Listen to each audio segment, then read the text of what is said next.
بسم الله الرحمن الرحيم. الحمد لله رب العالمين، والصلاة والسلام على رسوله الأمين محمد وآله وصحبه أجمعين، أما بعد. leo ikiwa ni tarehe 8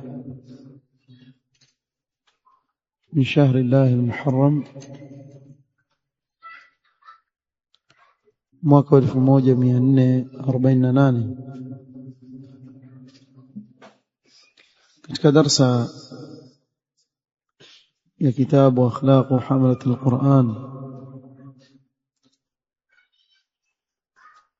للإمام أبي بكر محمد بن الحسين الآجري رحمه الله تعالى بشرح فضيلة الشيخ عبد الرزاق بن عبد المحسن البدر حفظه الله. قال محمد بن الحسين: ألا ترون رحمكم الله إلى مولاكم الكريم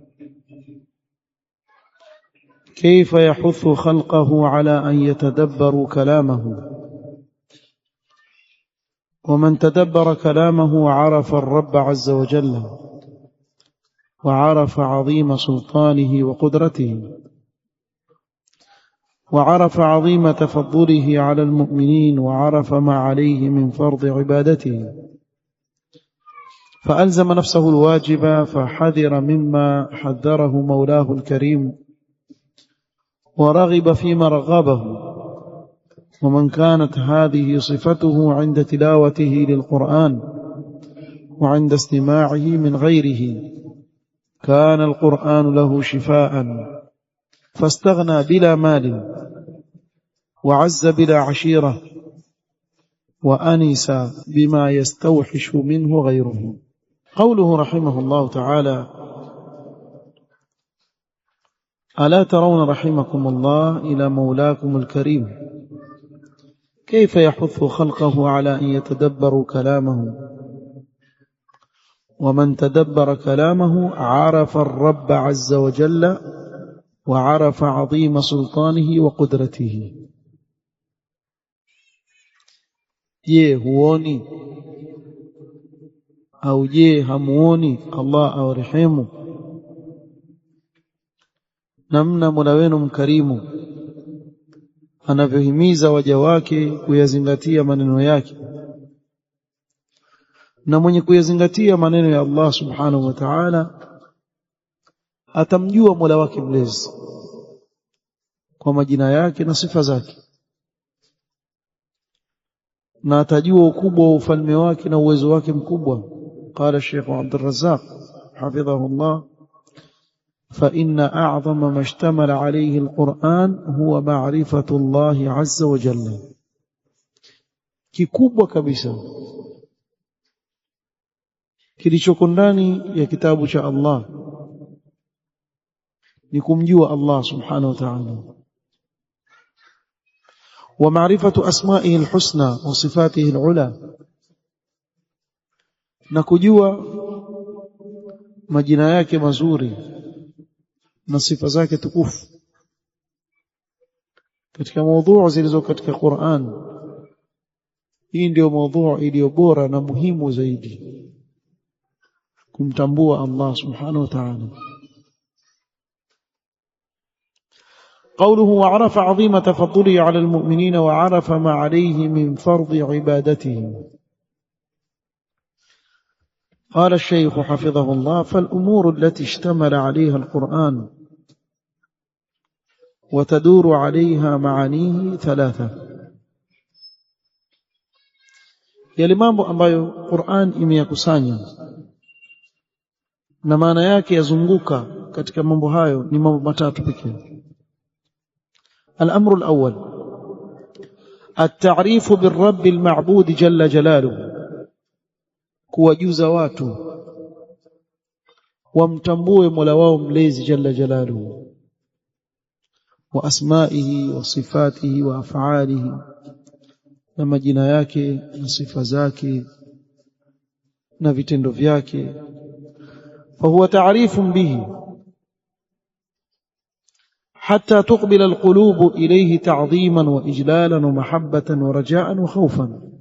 Kwa hivyo katika hiki kitabu tukufu twajuzwa kuhusu yeye Allah subhanahu wa ta'ala, mpaka nyoyo zielekee katika kumaadhimisha Allah, kumtukuza Allah, kumpenda, kumtarajia, kumwogopa. Kila unapoisoma Qur'an utakuta ibada hizi za kithiri katika moyo wako. Al-amru thani, jambo la pili ambalo limo ndani ya Qur'an, at-ta'rifu bit-tariq al-musil ilayhi. Twajuzwa ndani ya Qur'ani njia inayotufikisha sisi kwake yeye Allah subhanahu wa ta'ala, bittiba' al-ma'murat wa ijtinab al-manhiyat, kufuata maamrisho na kujiepusha na makatazo. Kwa hivyo kuna maamrisho na kuna makatazo katika Qur'an, ahkam. والأمر الثالث بيان ما أعده الله من ثواب لمن أطاعه وعقاب لمن عصاه.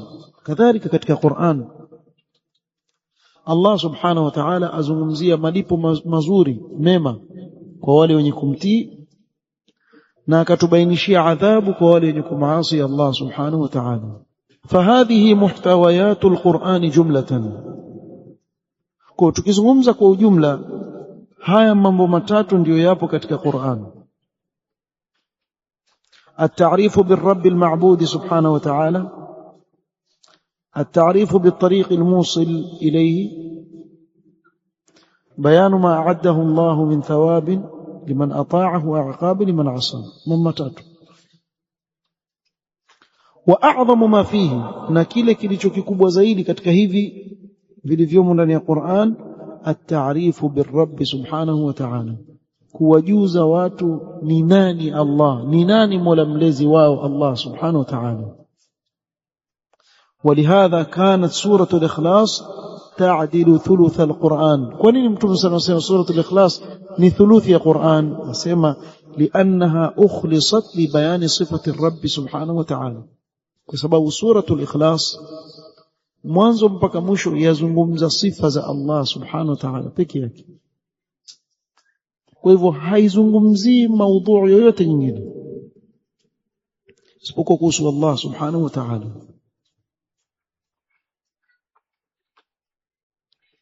قوله فألزم نفسه الواجب فحذر مما حذره مولاه الكريم ورغب فيما رغبه.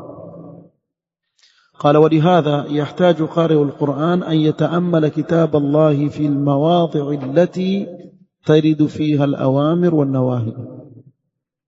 sababu hiyo huwezi kuilazimisha nafsi yako katika kutekeleza wajibu na kutahadhari na kile ambacho Allah amekutahadharisha nacho mpaka usome Qur'an na kuielewa na kuizingatia, ukawa utayafanya yaliyoamrishwa na kujiepusha yaliyokatazwa. Kwa yahitajika kwa msomaji Qur'an ataamali kitabu cha Allah katika zile sehemu ambazo zimekuja ndani yake maamrisho na makatazo, liyajtahida fi imtithali al-ma'mur wa ijtinabi al-mahdhur, ajitahidi katika kutekeleza maamrisho na kujiepusha na makatazo.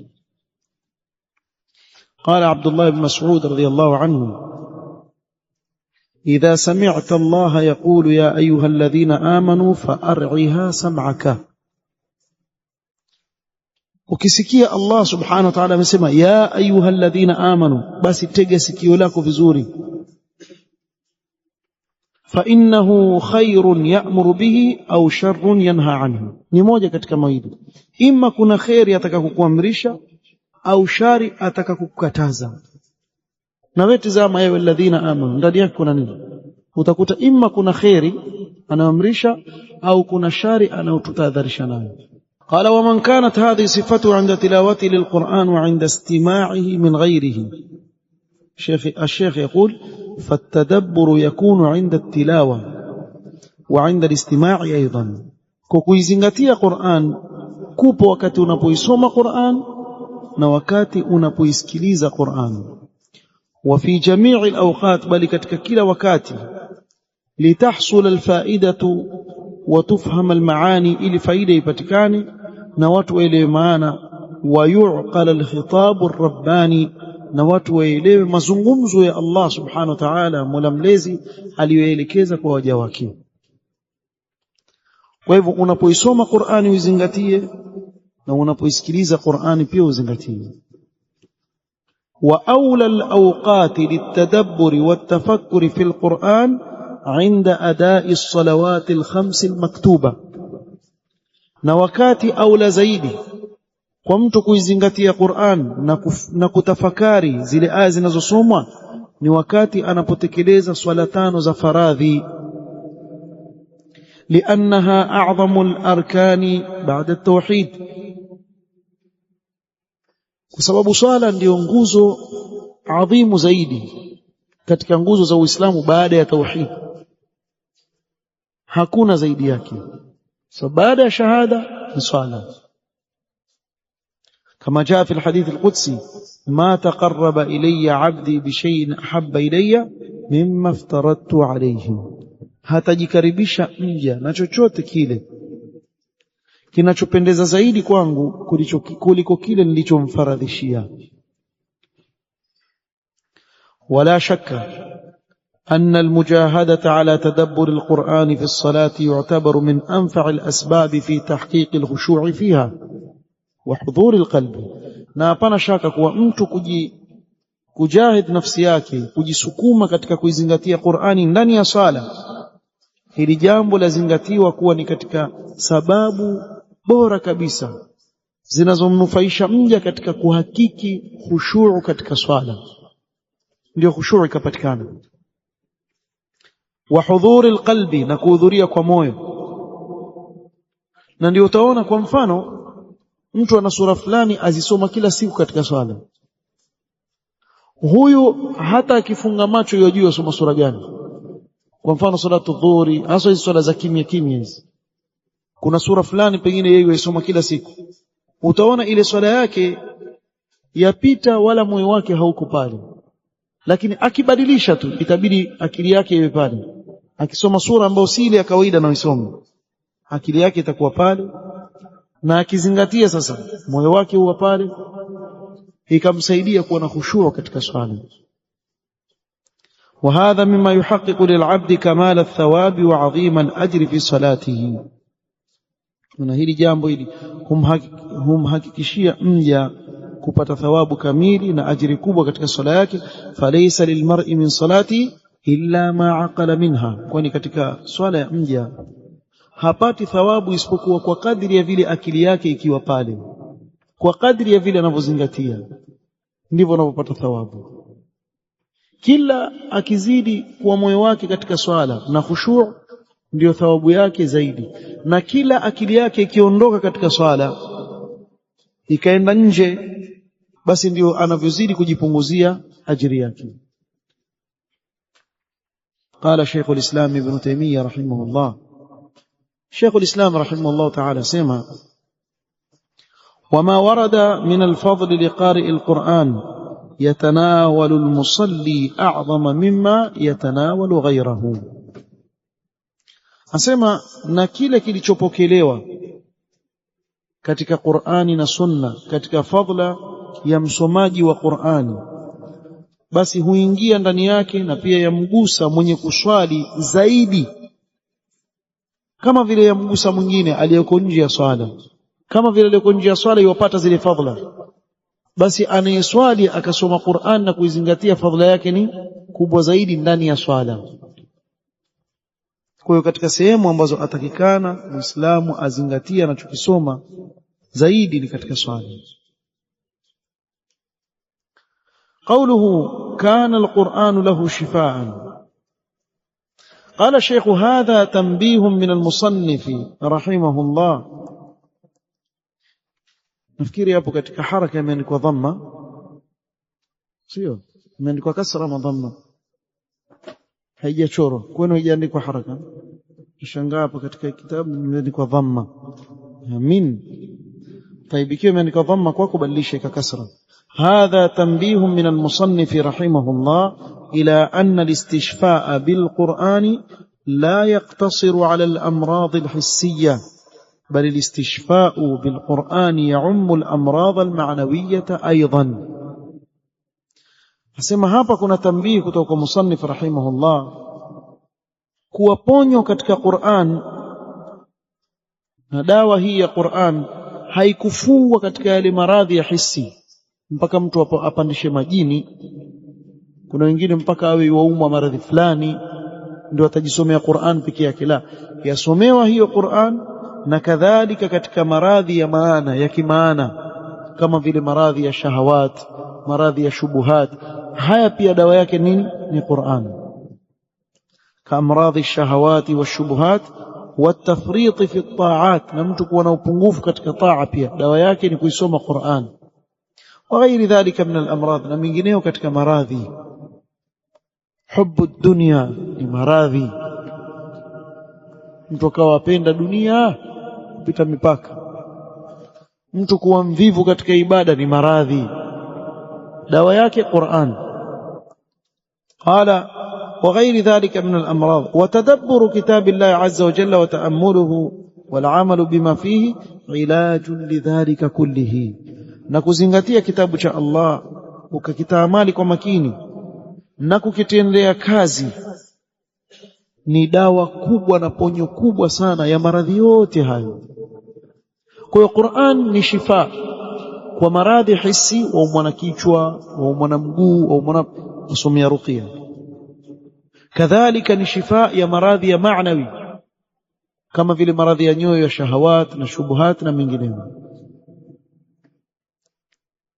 قوله فاستغنى بلا مال أي أغناه الله تعالى بما آتاه من قرآن وفهم له وتدبر لمعانيه. الله atamtosheleza kwa kile alichompa katika ile Qur'ani na kuifahamu na kuizingatia maana yake. Istaghna ay kana alquranu ghinan lahu, hii Qur'ani itakuwa ni utajiri wake. Wa a'zamu alghina ghina alqalb, na sote tufahamu kwa utajiri mkubwa kabisa ni mtu kuwa tajiri wa moyo. Wa ghina alqalbi thamaratun min thimari fahmi alquran wa tadabburi wal inayati bihi, na mtu kuwa tajiri wa moyo ni matunda katika matunda ya kuifahamu Qur'ani na kuizingatia na kuishughulikia. Ukamwona qari'ul Qur'an, sahibul Qur'an, ya sahibul Qur'an. Sahibul Qur'an si yule anayesoma Qur'ani leo kesho aisomi, kesho kutwa aisomi, aenda tena baada ya siku 2-3 ndio yuisoma. Huyu si sahibul Qur'an. Hebu angalia neno sahib. Mtu akiwa sahibi yako huwa vipi? Kila siku amwachani, mko pamoja. Sasa hawa wanaosoma Qur'ani kila siku hawachi kuisoma Qur'an hata angalau juzuu moja mfano ama nusu juzuu, lakini kila siku isoma Qur'an. Huyo sahibul Qur'an ndiye Qur'ani itasuhubiana na yeye mpaka kaburini, itasuhubiana na yeye mpaka siku ya kiyama, imuombe shafa'a. Iqra'ul Qur'an fa innahu ya'ti yawm al-qiyamati shafi'an liman? Li ashabihi. Kumpaka uwe sahibi yako Qur'an, na sahibi yako ni kuwa waingia naye watoka naye, daima uko naye, kila siku uko naye, umetenga muda kila siku wasoma Qur'an. Wewe ni sahibi al-Qur'an, na Qur'an haimuangushi sahibi yake. Maadamu wewe uko nayo, itakuwa pamoja na wewe katika kaburi lako, itakuwa pamoja na wewe kesho siku ya kiyama, itakuombea shafa'a mpaka ndani ya pepo, itakuwa pamoja na wewe. Yuqalu li sahibi al-Qur'an اقرأ وارتقي ورتل كما كنت ترتل في الدنيا فإن منزلتك عند آخر آية تقرأها. haitakuacha Qur'an mpaka ikunyanyue daraja juu pia ndani ya pepo ya Allah subhanahu wa ta'ala. Maadamu umesuhubiana na Qur'ani hapa duniani, Qur'ani haiwezi kukuacha. Umefaulu. innal ladhina yatluna kitaba Allahi وأقاموا الصلاة وأنفقوا مما رزقناهم سرا وعلانية يرجون تجارة لن تبور, ni biashara ambayo haiwezekani kupata hasara. Sahibul Qur'an, sahibul Qur'an ni tajiri bwana, tajiri wa moyo. Moyo wake una utulivu, ana raha, na utajiri ni huo wa moyo. وعز بلا عشيرة أي كان ذا عزة ومنعة وهيبة, na nishikamana na Qur'an Allahum ta'izza, akampa haiba, ikawa watu wamheshimu na maadui zake wamuogopa kwa ile Qur'an aliyopewa na Allah subhanahu wa ta'ala, kama qala Umar ibn Abdul Aziz rahimahullah, waman khafa Allah akhafa Allah minhu kulla shay'in, na mwenye kumuogopa Allah subhanahu wa ta'ala Allah atafanya kila kitu kimuogope yeye. Anayemuogopa Allah kila kitu kitamuogopa. Na ndio maana waweza kumuona mtu qari'ul Qur'an, hafidh, ambaye ameshikamana na Qur'an, akaja akamsomea mtu ruqya shar'iyya, yule jini yamuogopa. Jini yamuogopa, amuogopa kwa sababu amemuogopa Allah. Allah akafanya viumbe vimuogope yeye, viumbe vikawa vimuogopa yeye, na hata maadui zake wakawa wamuogopa, wana hofu kwa huyu sahibu al-Qur'an. Kwa nini? Sababu yeye amemuogopa Allah subhanahu wa ta'ala. Waman lam yakhaf Allah khafa min kulli shay, na asiyemuogopa Allah subhanahu wa ta'ala ataogopa kila kitu. Akipita usiku chini ya mti akwambia mti una vitu vibaya, apita mbio kweli. Khawaf. Akipita tu kwenye uchochoro hivi, mfuko ukarushwa na upepo hivi, huyo yuaja, huyo yuenda na nini, hamuogopi Allah. Allah amemfanya aogopa mpaka mifuko ya nailoni, aogopa kila kitu. Akisikia sauti tu ashaingiwa na hofu, akiteguka tu nishafanyiwa mimi nafikiria ninapatikana na kitu fulani. Kuna watu waishi maisha yao yeye ni ain, napatwa na ain, napatwa na hiki, napatwa na kile, yeye daima yapigwa ain yeye tu, na ukimwangalia hana moja la kupigwa ain, kuanzia juu mpaka chini, mtu kawaida tu. Wawacho wenye magari yao na nini, na wengine wana mandege nini, hawapigwa ain. Wapigwa yeye maskini na black mamba yako, ndio angalia upigwa ain. Mimi najua hivi ni aini, yani asingizia maisha yake, haitakani wewe hivyo. Hatusemi kuwa ain si kweli, la ainu haq, lakini wewe waishi maisha yako yote na wasiwasi na dhiki, yani wewe kila kitu wasingizia ain. Hakula asikia njaa, hii ni aini. Mimi si ninakula saa ile, mbona sijashiba? Si ukale, wewe unaandaa kula, alafu ufanye adhkar, ujilinde. Wewe angalia leo kumezuka kituko hiki, sijui mkweli sijui ni uongo, ati mtu akushika hivi mambo yashabadilika. Ingawa mimi naona khurafat sisi puzi tu, watu wauana, wapigana magongo, wapigana mawe kwa sababu ya mambo hata yana uhakika ndani yake. Sasa utakuja kuona mimi ninapatikana, nishaguswa. Hujaguswa chochote shekho, uko sawa sawa, huna matatizo yote, lakini kwa sababu yani kila kitu wewe ona mimi tu. Si wewe humuogopi Allah, utaogopeshwa na kila kitu. Kila kitu kiogopa. Lakini ushafanya adhkar sabah, adhkar almasa, waogopa nini?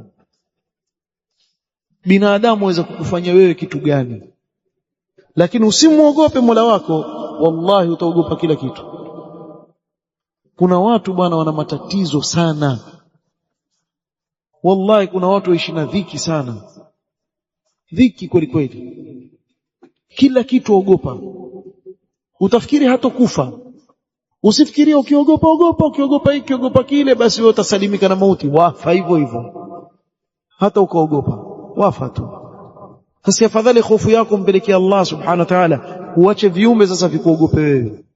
Wewe muogope Allah subhanahu wa ta'ala peke yake subhanahu wa ta'ala.